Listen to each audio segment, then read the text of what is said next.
Hi friends, Manchester യുണൈറ്റഡിന്റെ ആന്റണി ഇപ്പൊ അവർക്കൊരു തലവേദനയാണോ അതൊരു ഭാഗ്യമാണോ ബാധ്യതയാണോ എന്ന് അറിയാൻ പറ്റാത്തൊരു സിറ്റുവേഷൻ ആണുള്ളത്. ഇപ്പൊ 2022 ആന്റണീനെ വാങ്ങിക്കുമ്പോൾ 86 മില്യണ് പൗണ്ടിന് നമ്മൾ വാങ്ങിക്കുമ്പോൾ അതിൻ്റെതായ ഒരു പെർഫോമൻസ് ആന്റണിക്ക് കൊടുക്കാൻ പറ്റിയിട്ടില്ല.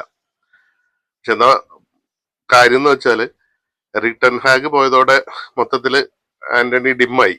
എന്നാ റയൽ ബെറ്റിസിലേക്ക് കഴിഞ്ഞ കൊല്ലം ലോണിന് പോയപ്പോ അവിടെ 25 കളിയിൽ നിന്ന് 9 ഗോളും 5 അസിസ്റ്റും ഒക്കെ ഇട്ട് നല്ല കിടിലം പെർഫോമൻസ് ആയിരുന്നു. അപ്പൊ ആന്റണി ഈയുടെ ഒരു കാര്യത്തിൽ ഭയങ്കര ഒരു അൺസർട്ടനിറ്റി ആണ് ഉള്ളത്.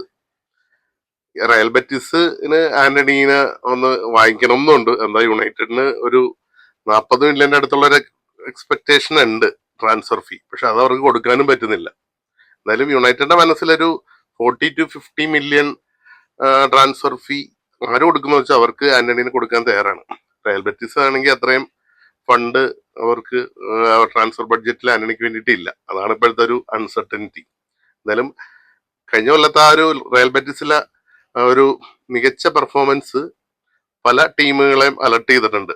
അത്ലറ്റിക്കോ മാഡ്രിഡ് ആയാലും ഈ പറഞ്ഞ പോലെ റയൽ ബെറ്റിസ് ആയാലും.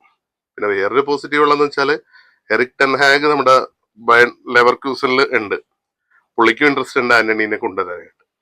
എന്തായാലും ഒരു 40 to 50 മില്യൺ ഉണ്ടെങ്കിൽ ട്രാൻസ്ഫർ ഫീ ആരും മുടക്കുന്ന വെച്ചോ അവർക്ക് യുണൈറ്റഡ് ആന്റണീനെ കൊടുക്കും. പക്ഷെ ആ ഡീല് ശരിക്കും നമുക്ക്, അതായത് യുണൈറ്റഡ് ഒരു ഉപകാരപ്പെടും എന്ന് തന്നെയാണ് വിചാരിക്കുന്നത്.